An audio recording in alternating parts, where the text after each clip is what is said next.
Siguro naman mga idol, kilala nyo tong nasa harap ko ngayon bilang kilalang Goose Flash dito sa TikTok. Dahil madami sa inyo nagtanong kung sino nga ba nagtoro kay Goose Flash sa larangan ng 1v1.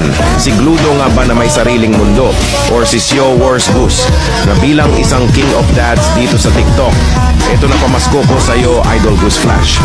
Sana mabigyan mo ko ng isang laban, daghan salamat.